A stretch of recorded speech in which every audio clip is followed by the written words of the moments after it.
"Get round behind him, Lurvy," said Mr. Zuckerman, "and drive him towards the barn.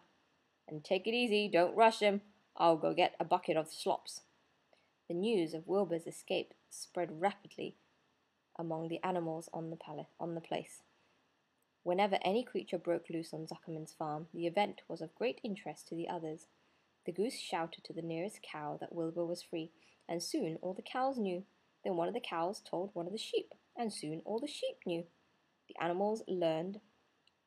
lambs learned about it from their mothers. The horses in their stalls in the barn pricked up their ears when they heard the goose hollering, and soon the horses had caught on to what was happening.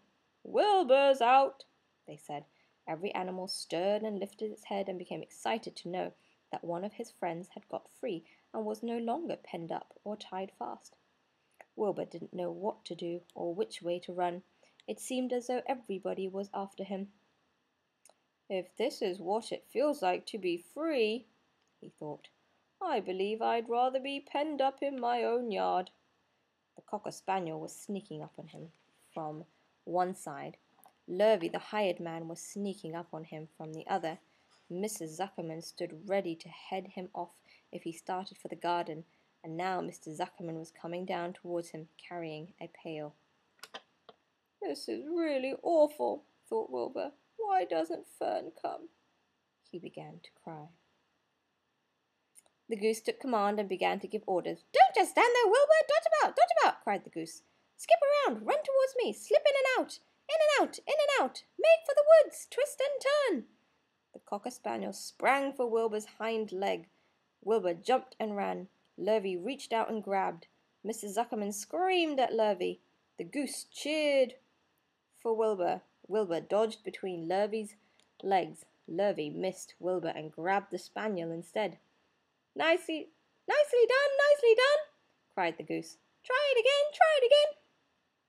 "Run downhill," suggested the cows. "Run towards me," called the gander. "Run uphill," cried the sheep. "Turn and twist," honked the goose.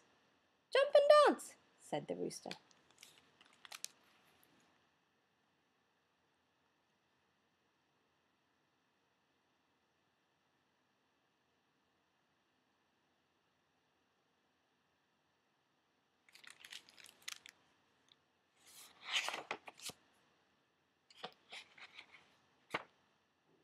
"Look out for Lurvy," called the cows.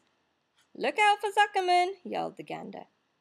Watch out for the dog," cried the sheep. Listen to me," screamed the goose. Poor Wilbur was dazed and frightened by this hullabaloo. He didn't like being the center of all this fuss. He tried to follow the instructions his friends were giving him, but he couldn't run downhill and uphill at the same time. He couldn't turn and twist when he was jumping and dancing. He was crying so hard he could barely see anything that was happening. After all, Wilbur was a very young pig, not much more than a baby, really. He wished Fern were there to take him in her arms and comfort him. When he looked up and saw Mr. Zuckerman standing quite close to him, holding a pail of warm slops, he felt relieved. He lifted his nose and sniffed. The smell was delicious. Warm milk, potato skins, wheat middlings, Kellogg's cornflakes, and a popover left from the Zuckerman's breakfast. "Come, pig," said Mr. Zuckerman, tapping the pail. "Come, pig." Wilbur took a step towards the pail. "No," said the goose. "It's the old pail trick, Wilbur. Don't fall for it, don't fall for it. He's trying to lure you back into the captivity. He's appealing to your stomach." Wilbur didn't care. The food smelled appetizing. He took another step towards the pail.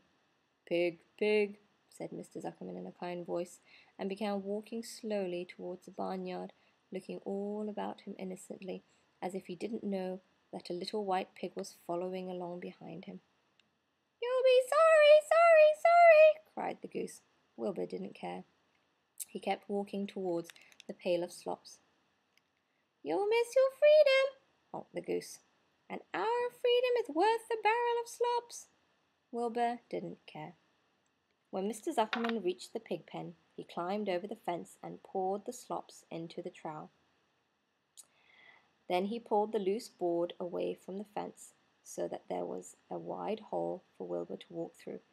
"Reconsider! Reconsider!" cried the goose. Wilbur paid no attention.